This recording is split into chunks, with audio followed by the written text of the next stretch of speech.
Let us start today's topic. लगता है ज़्यादा, in last 2 days it became a little bit more boring. That's why the attendance is relatively less, I feel. Anyway, we are going to take break, 5 minutes break after an hour. So when it is going absolutely boring, then probably you will find opportunity for a cup of coffee. Today we are going to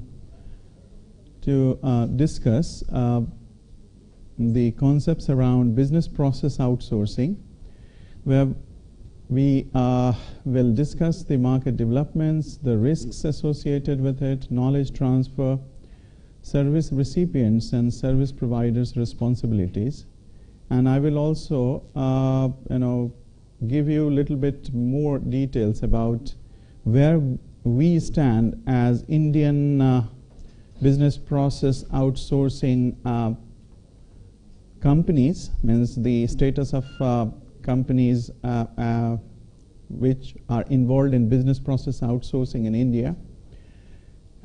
So this is today, day 3, BPO. So the lecture will be mainly around the concepts of BPO and, as I said, the related aspects of BPO, risks, knowledge transfer, and responsibilities for recipients and service providers. As far as tutorial is concerned, we will discuss, although we have got about 2 hours for tutorial today, and the case study is also a little lengthy, so I will give you a little more time to go through it, but it is not only the monotonous reading. I would expect you to involve me as well when you are reading in a group or individually, and because the case study is long, so as and when you have any queries, you can just raise hands to clarify your queries, doubts, or discuss anything you wish with me related to the case. The case is of the service portfolio management at KPN, which is a Dutch company. So let us start with today's topic of business process outsourcing.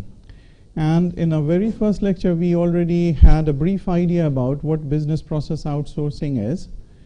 And we also discussed very briefly that business process outsourcing, or BPO, is a logical extension of IT outsourcing, information technology outsourcing.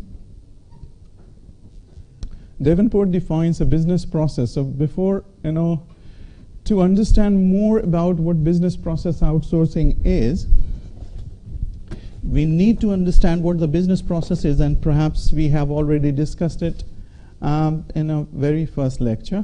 It's a set of logically related tasks performed to achieve a defined business outcome or objective. And so the outsourcing of business process is not only the outsourcing of IT services, but all the activities and tasks around IT services. And so it's defined as involving the delegation of entire business process to a third-party provider, including its supporting services. So it is not only the IT services. All concerned services involved in the business process can be outsourced. Business process outsourcing means letting a third party carry out part of your value chain, right? So as we discussed that, business process outsourcing, like IT outsourcing, it could be the outsourcing of all your business processes, or it could be for few business processes. So when we talk about value chain, we have all different set of activities, which are linked, for any organization, in order to achieve its intended goals, objectives, or outcomes. When we talk about the value chain, largely we talk about the inbound logistics, right? Operations, including IT operations, outbound logistics, sales and marketing, and after-sales services. That's what are the primary set of activities for the value chain of any organization. And there are a number of support activities, which support the seamless flow of the primary set of activities. And there we have all sorts of support activities like accounting and finance, human resource, procurement, IT development, and all these things. But even we are talking about the support activities, there are again some sort of business processes, right? Each support activity is also a kind of business process, whether we talk about human resource management, we talk about procurement, or the IT support, IT development, accounting and finance, organizational infrastructure, So these all are support activities, and they can equally be considered as the business process. So basically, the organization's value chain is the combination of the set of organization's primary activities as well as support activities. And business process includes all of them together. Business processes outsourced may be support processes like salary administration, accounts receivable and payable. Moreover, increasingly, strategic processes such as research and development, or even business process like insurance companies' claim handling or telecommunication companies' billing are outsourced too. So no matter whatever activities you can think in any organizations, any functions, processes, tasks, any work, they all could well be considered as a part of business process. Even front-end business processes are outsourced. When we talked about organizations' business processes, we also talked a little bit about the back-end and the front-end business processes. So whether the business processes are internal to the organization or the company, or it is outward-looking business processes, they all can be outsourced, and they all can come under business processes. A research by Young et al. Proposed a decision model for business process outsourcing in which they define 3 potential determinants: expectations, risks, and environment. We are not going to go in detail because this is a complete research paper about the business process outsourcing and its decision model. But outsourcing companies' expectations, like one of the determinants for the decision model for BPO is expectations. And that expectations include cost decrease, better flexibility, and sharper focus on their core competencies. And that's why this is equally applicable to any IT outsourcing process as well. In the current economically difficult situation, moving service delivery to low-wage country is high on many managers' agenda. That's definitely one of the principal key expectation for the business, and that's the reason why companies, the recipients, outsource their business processes to any third-party company or the service provider. The rule-based work for Buma Stemra's right and royalties administration, for example, was moved to an Accenture delivery center in Prague. So, a particular rule-based work or the rule-based process for a company related to its rights and royalties administration was moved to the Accenture delivery center in Czech Republic in Prague. That could be considered as one of the business processes outsourced. Hindecker, Buma, Estemra's contract manager explained, we wanted to focus our front office, and yet their back office contained much knowledge of their primary processes. So you have to think about whether your priority is to stick to your core processes and outsource the support processes, or you want to just work with your support processes and try and let the core processes being taken care of by the business process outsourcing service provider. So for this particular company, the contract manager is saying we wanted to focus on our front offices. and front means that probably for this company is the core activity, and for that all the content which is there in the back office, all the activities, all the different tasks were outsourced to the company called Accenture, to its office in Prague. Therefore, their knowledge-intensive work by copywriters is still carried out at Buma Stemra office in Netherlands. So it's a Dutch company which thought of considering and working on the internal processes such as copywriting related work within the company, and the front offices, the work related to front office was basically outsourced to the other company called Accenture, the service provider. Instead of outsourcing, it is also possible to set up a centralized service delivery unit in a low-wage country, because we have seen there are multiple alternatives for a company wants to do start with the offshore outsourcing or business processes outsourcing to the other country. And generally, the big companies don't go and straight away outsource the work to any company, no matter whether the company is a branded service provider or it's very cost effective, or all those advantages. First of all, they try and do by opening the shared services center, and if it works, then it further expanded to the business process outsourcing through the partners. So they are not quite called this as the service providers. They become partner for the country in that that foreign country wherever they want to outsource, and then they start outsourcing the business processes. The small companies will generally lack the scale to do so cost effectively, but the large multinational, it's a feasible solution, because for small companies it's not possible to invest that much first to open the shared services center, branch offices or subsidiaries, and then start and expanding their businesses to any third party. Increasingly, BPO involves making agreements based on a number of transactions, for example, the number of salary slips processed.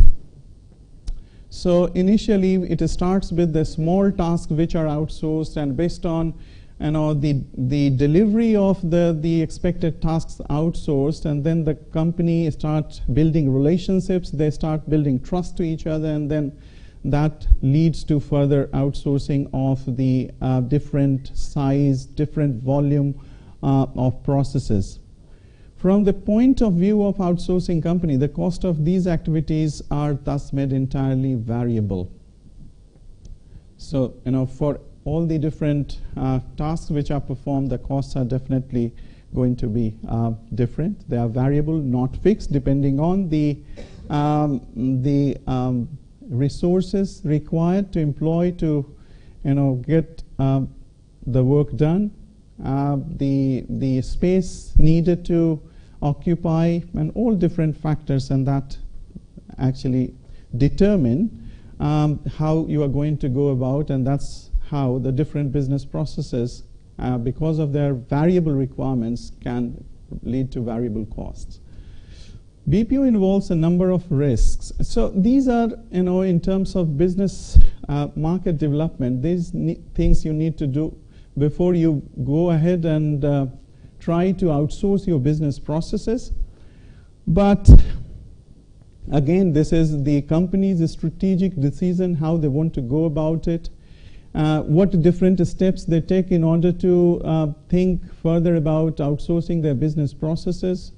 What different measures they take to quantify, to evaluate the performance of the service providers, and then based on that the decision is made whether to outsource partially, only few business processes, or majority of business processes. So these are the things that the companies, and largely these are applicable to the big companies, not to the small and medium enterprises. Now, having talked about the initial strategies about the company who want to go and make decisions for their business processes, outsourcing their business processes, like offshore outsourcing or like any other outsourcing, business process outsourcing does also have some risks associated with it. So the risks are outlined here. Many of them are similar to those of the other outsourcing relations, like what we have seen in offshore outsourcing yesterday. But let us see how they even slightly differ in nature when it comes to business process outsourcing. For instance, not all client-provider relations are successful. That could be a risk. What do you think? What could be the potential reasons why the relationships between the clients and providers are not successful all the time? Cultural differences, yeah. If it is offshored, yeah. So in that way, it is little bit similar to the offshore outsourcing, isn't it? But in context of business processes outsourcing, what else you think could be different here in terms of not having the strong binding, a strong relationship between the client and the provider? Cultural, language, time zone differences, all are there, that we know. Can you dig out a little more and tell me something which you think could lead to unsuccessful relationship in the long run between the client and the provider? SLA, yeah. Firstly, it could be the case that it is not clearly written and agreed upon. It is vague, and that's why probably you, as a provider, I could not probably entirely clearly understand what was it, and so that could lead to differences and again the unsuccessful relationship. But even like yesterday, when we were discussing, there is a library where you can see that the candid way of how to go about and accomplish the objectives. If let's say the SLA is very clearly outlined, then what further do you think could be the point of conflict or anything because of which the relationship is not going to last for a long in the future? So dynamic needs or flexible needs and wants that the client is needing, but the provider is unable to provide. Provider is unable to provide, but the question is, if the provider is unable to provide, whether it is known right before you have started signing the contract, whether as a client you were not knowing that probably the provider won't be able to satisfy the given expectation.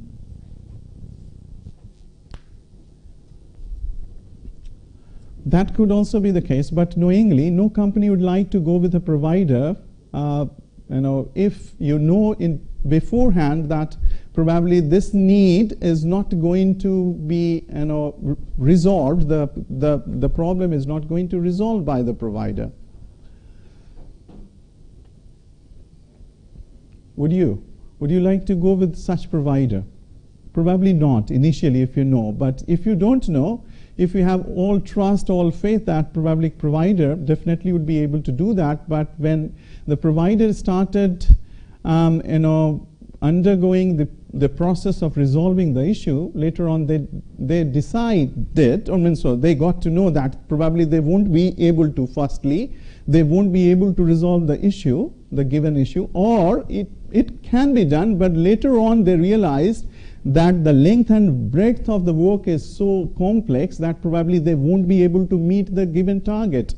So let's say if the target for completing the work is 2 months, and then later on you initially, because you didn't analyze and design the work initially and could not possibly predict it rightly, and then later you come back and say that, sorry, I couldn't do it on time. Initially I couldn't realize that this work could be done only in 2-3 months. Now I need 3 more months. So if this kind of relationship based on breach of trust where I trusted that this is the cost. Because when you say that the work cannot be done on time, probably the recipient is going to suffer because of that, and also probably they lead the overall project is going to be delayed and cost much, so provider is not going to get any benefit out of it. And every business, whether it is recipient or provider, they are all there for making money. So if I'm not making money, the relationship is not going to last long. So these are many possibilities where the client-provider relationships are not successful. And this is outlined here in this point as well. Now, consolidation on the provider market. Yeah? Companies who have BPO relations with providers who are bought run risks that have been described many times in outsourcing literature. So it is talking about the research which has been done, like consolidation of the provider market. Providers, like big providers, in order to enhance or improve upon their strength, what they do, they try to acquire other leading providers. And if you are in a contract with a provider which is, became a part or acquired by a big company, then that provider has to sign again contract with the other service provider which has purchased it or bought it according to its terms and conditions. And if you are already working with some clients, that might impact the way you want to deliver services to your clients, right? So consolidation of provider market could bring in a risk. So there should be a very clear-cut contract between the set of providers conglomerating at one place because they want to strengthen and want to bring the synergy after consolidation, that they are able to just satisfy all your business needs. And that's the reason why they want to consolidate, right? Because not everyone is very expert in providing all the solutions. So when it comes to the consolidation of the providers with the intent to satisfy majority of the business processes needs of the clients, and when the particular individual provider is bought or becomes a part of the large providing group, then the contract needs to be very candid. Otherwise, the ongoing BPO process is going to get impact negatively, and that could be a risk associated with BPO. Yeah? So, and this risk should be taken seriously. The example is given from Gartner, which expected that BPO service providers market would indeed be consolidated, and so it can pose a serious risk for the recipients, service recipients. Then there is the fact that providers will naturally try to standardize their services. This may have direct advantages for clients as it makes their services both better in quality and more cost effective. Do you agree with this? Why?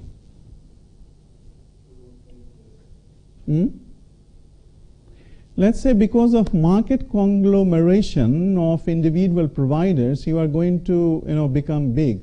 So it's saying at one end it could pose risk, but on the other hand it could be advantageous to the client as well. How do you think it could provide advantage to the clients? So you can combine the core competency of each and every unit. Yeah. Each and every unit means each and every individual service providers, right? Okay. What else?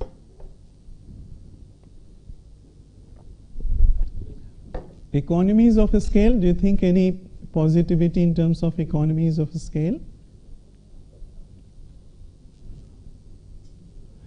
Yeah, because you have become big provider, and when all individual units are going to be integrated together, that will bring a large group of clients as well, because individual units are also linked to the other service recipients. So you have more strengths, more capabilities, and that's why you can provide better service, better quality service, probably on the time that you have committed to deliver the service in more cost-effective manner. So that could well be the advantage as well. But with every advantage, there is a risk or disadvantage, associated, and that's what is happening here. However, it gives rise to risk as standardized services are perhaps less tailored to the specific needs of the client, whose competitive position may depend on exactly how do they perform their business, how do they go about executing their business plans.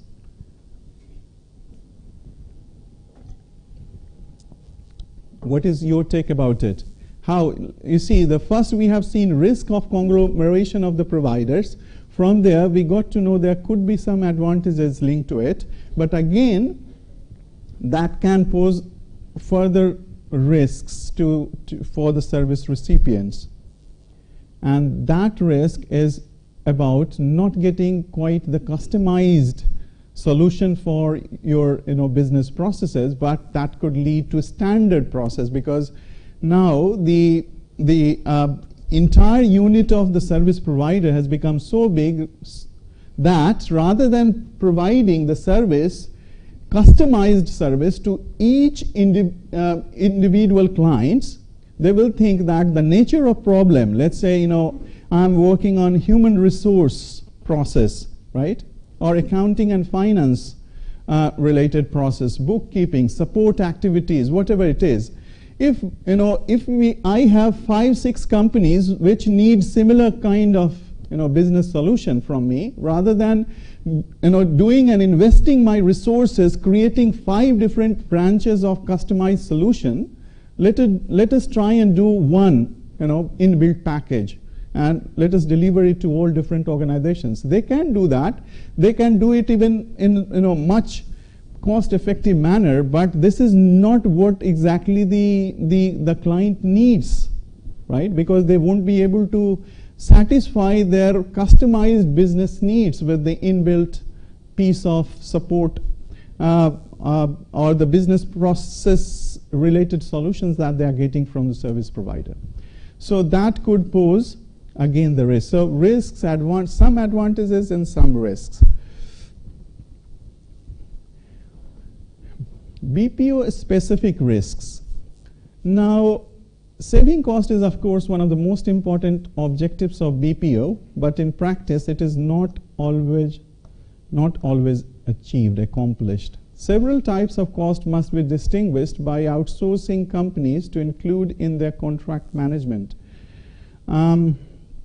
So sometimes we say that outsourcing, as a service recipient, I tend to outsource because that can lead to cost-effective way of running the business. But as we said, and as we have already seen in the offshore outsourcing as well, as the argument against offshore outsourcing, that it could lead to higher cost rather than being cost-effective. And here that could also, because initially when you're not able to predict the exact or even near about cost, how it is going to be before outsourcing, at the end you might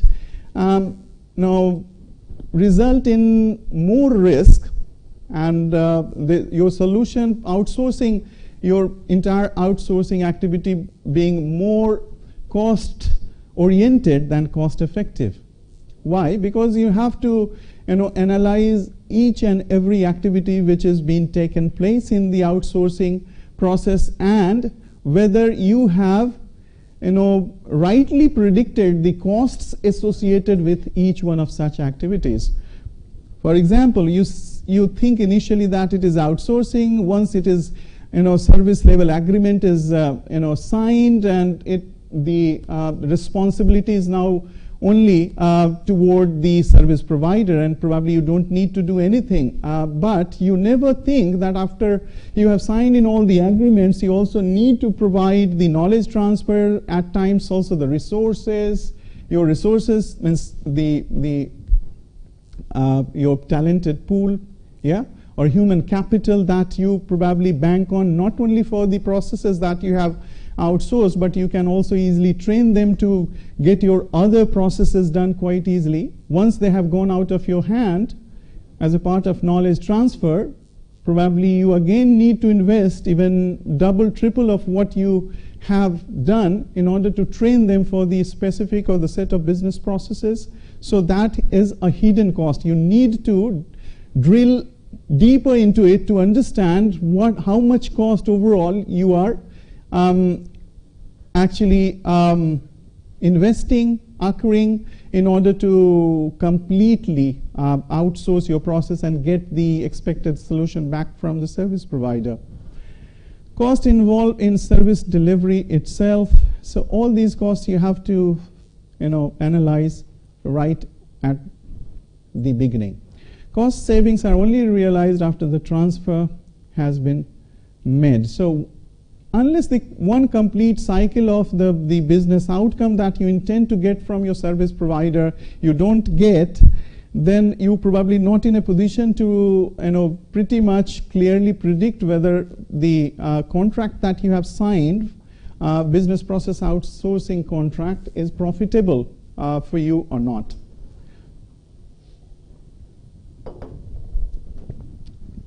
Process maturity is important because unlike in IT outsourcing, it is the client's business processes themselves that are involved here. Even more than that, the IT outsourcing providers must therefore run well-organized processes. So when we try and compare it with the IT outsourcing, you can go and revisit the IT process and you try and correct them or try and make them more efficient, because only a part of your entire business process is involved when you outsource only the IT services. But outsourcing business process or getting involved in the business process outsourcing is little more risky than just outsourcing your IT services, because it is not only IT services, but all your non-IT services around that also involved when you talk about business process outsourcing. So here you need to understand the the process maturity. The process that you are going to provide to your service provider and the process that you are going to get back after being served by the service provider. So what level of maturity of the process that you have outsourced you are getting at the end after being served by the service provider. That is very important. And you always try to get the process which is very mature. And when we talk about the process maturity, what we try to convey through that is when the process is basically consolidated, it is improved, yeah, and it becomes more mature, then it provides all the possible solutions that you want out of it, right? The process, let's say the payroll or accounting and finance, when you are working, you might find sometime that some of the specific functionalities are not quite working as the way you try it to, and that's why you outsource and you indicate all the shortcomings of the process, the IT, non-IT processes which are not in place, and then you want the service provider to work on it and to provide you the mature process which will be able to satisfy all the consumer needs and expectations. So what does that mean? Means when the process is transferred from your end to the service provider's end, it may not be mature, but when it is delivered back to you, you expect it to be a mature process. Although it may not, in the first few attempts, it may not exactly stand as per your expectations, but after the few iteration, it should work as what you want. So the process maturity is very important. If it is not, despite all your back and forth communication about indicating the specific flaws in the processes or the process that you have outsourced, if it is not able to match and it still has some glitches, they are not going to satisfy all the needs, all the expectations of customer. I will tell you and show you about the levels of maturity of the process that we can think of, and what level of mature process you want to get back from the provider. Probably, yeah, the next one. So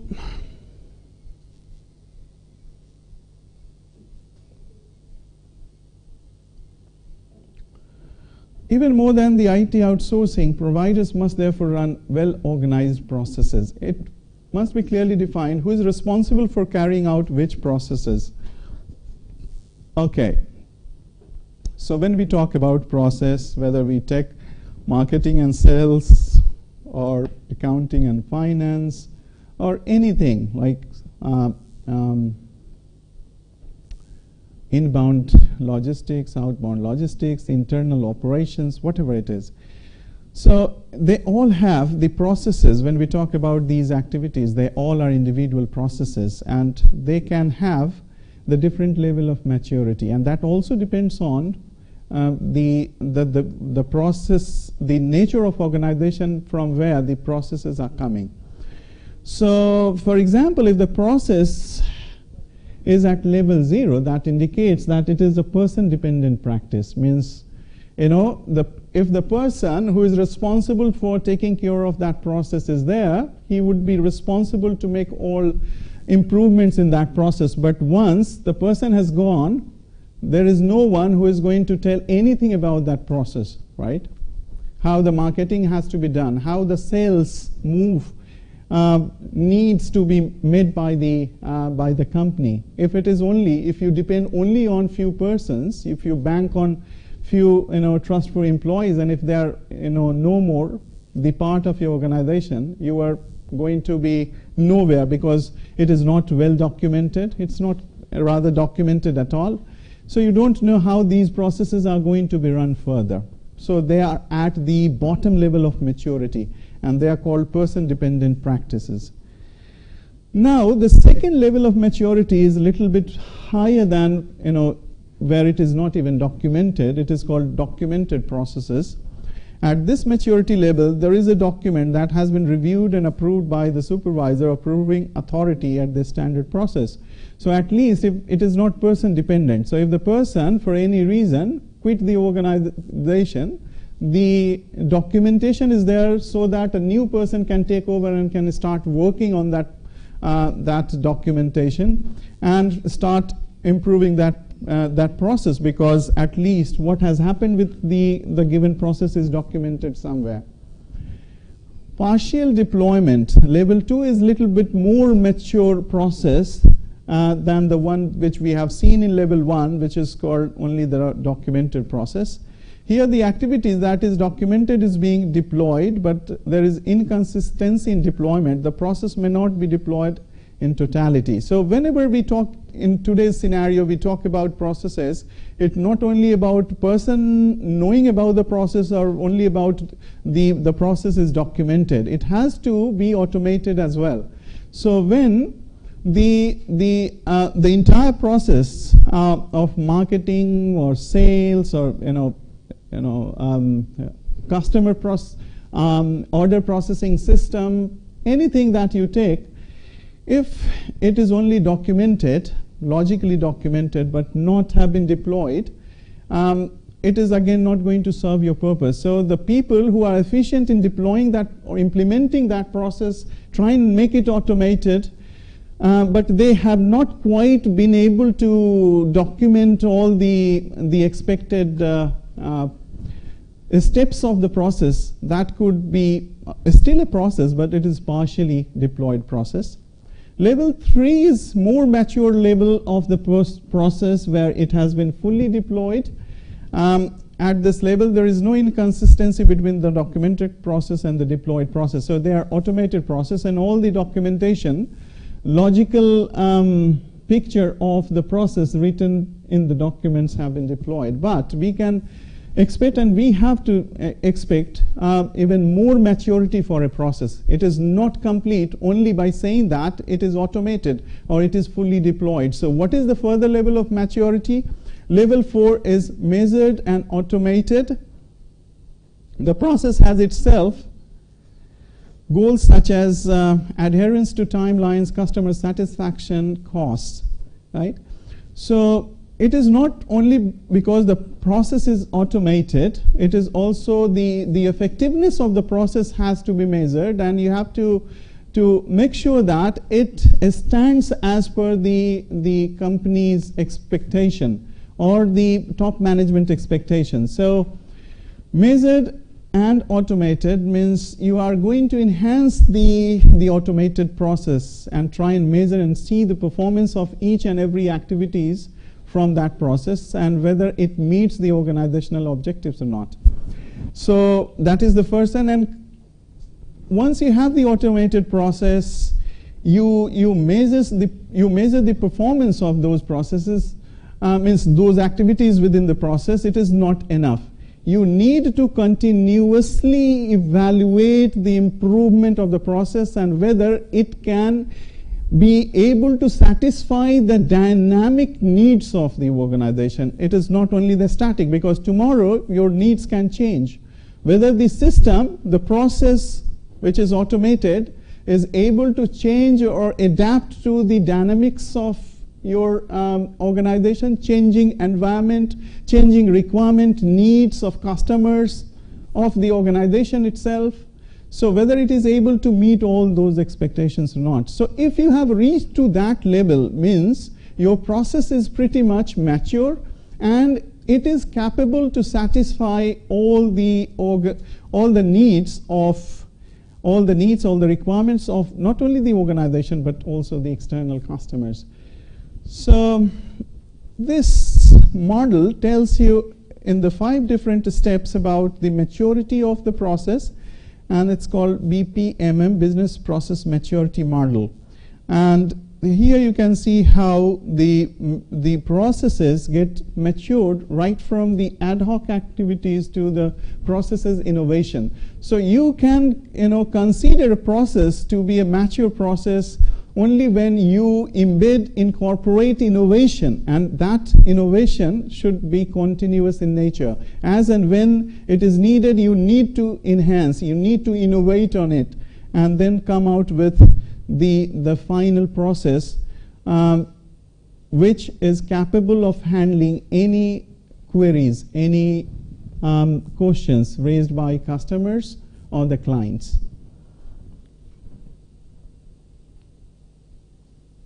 So ad hoc, managers-driven, standardized processes, quantitative processes, and processes innovation.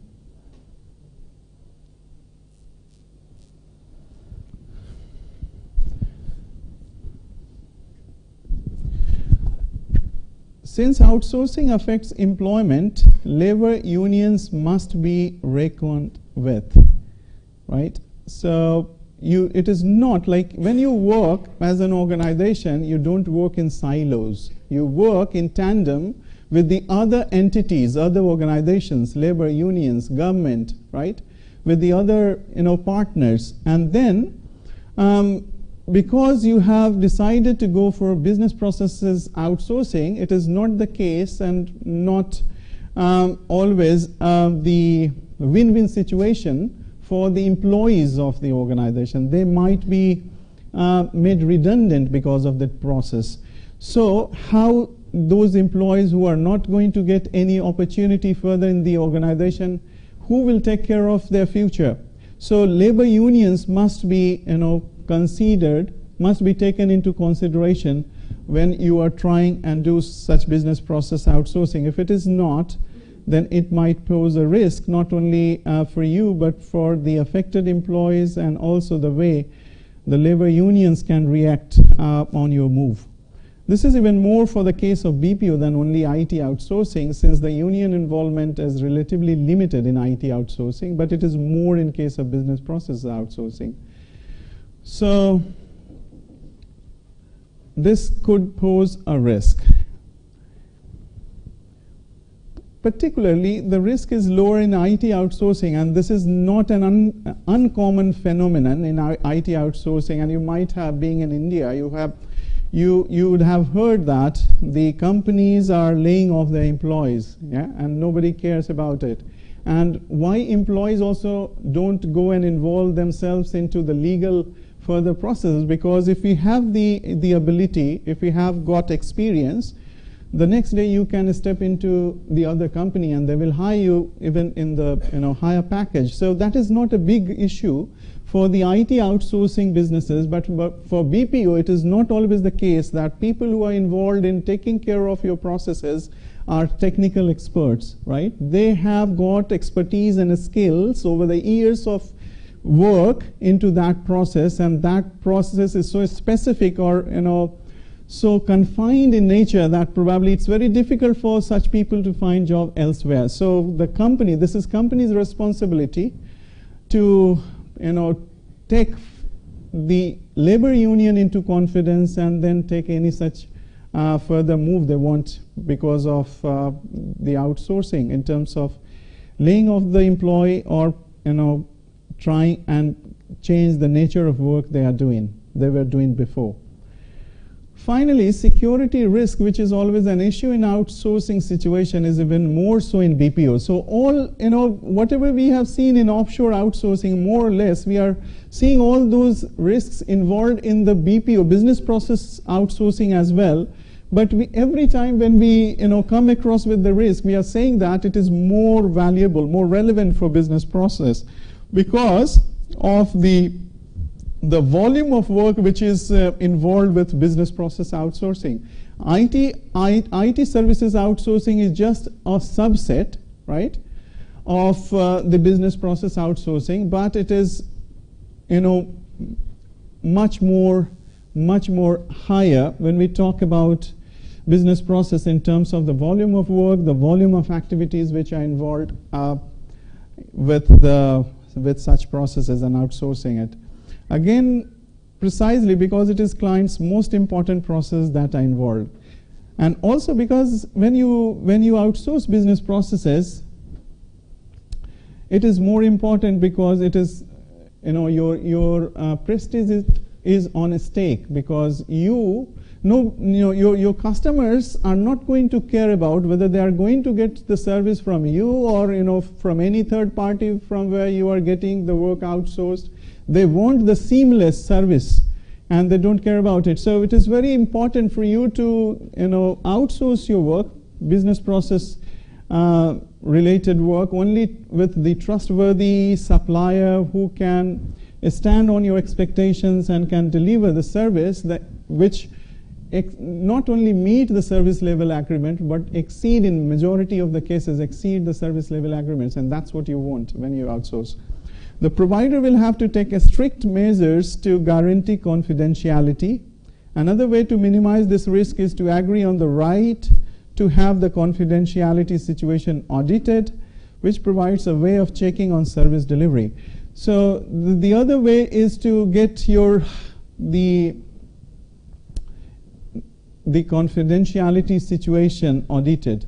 So that will ensure not only the quality of their work, but also ensure the confidentiality, the security, and in maintaining the privacy of the work being transferred to the service provider. And all these are very important when it comes to BPO, because it is not only a matter of only the IT related stuff, but the entire process.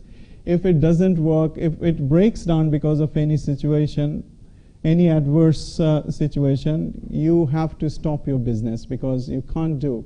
If the entire business process is not working, you cannot go and still carry on with your business. So it's a matter of your stake and your existence as well. While calculating the risks of BPO, companies must carefully distinguish between core and non-core processes and what do you want to do it, right? So that again depends on how do you want to do it. Particularly, again, that it can be differentiated between the big companies and the small companies, because small companies have no choice. They can go ahead and can do, can outsource their core businesses as well. But for big companies, they don't want and go ahead straight to outsource the business. And that's why we have seen the different other centers and subsidiaries and branch offices which are opened in other countries, and then slowly build up and then start creating partners, building relationships, trust, and then it is outsourced. So this is up to you as a service recipient to decide whether you want to go ahead and outsource one of your core processes or set of your core processes or non-core processes.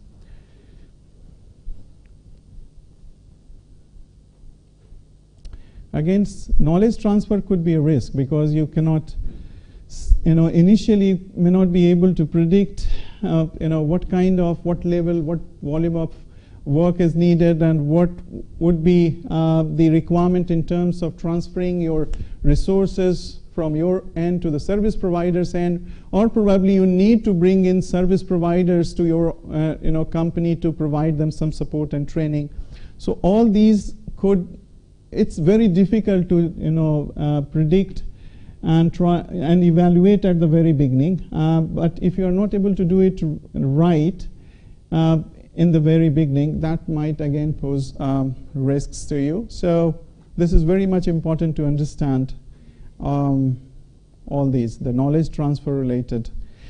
So this from the risks, we have now come to knowledge transfer. So when we talk about knowledge transfer, it is not only the knowledge transfer one way only, like only from the client to the service provider, but it could be vice versa as well. So you also need to understand what level of expertise and skills the service providers have, and then only you start transferring knowledge based on that. So it's a two-way communication, and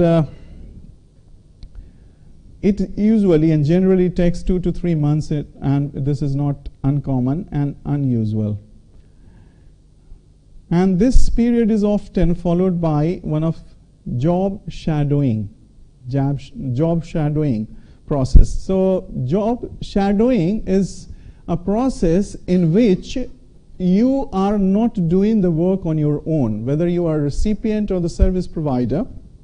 Particularly, it is applicable for the service provider, because when the service provider has taken the work, in order to understand and in order to move further and start improving the business process or start working on your business process, you need firstly to understand it.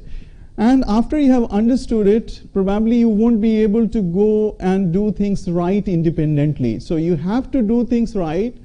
Means you have to start working on the process that you have got from the recipient under the constant monitoring process of the experts from the client's end. So you are not doing it independently, because every now and then you might have confusion, queries that you want to clarify, and so the human capital, the talent pool, or the people who are involved, highly efficient, skilled experts, skilled people and experts will be there all the time with the people who are involved in handling that business process at the service provider's end, and they will guide, monitor, and if needed, support all the way in order to start kicking off the process and start working on the process. And once they make sure that now you are in a position to independently working on the business process, then they go back. They go back means that you don't need any further support, and that process is called job shadowing. Means you work under the constant monitoring of the experts who have spent their years in terms of developing that process. After this period, the provider should be capable of delivering the services required independently. So,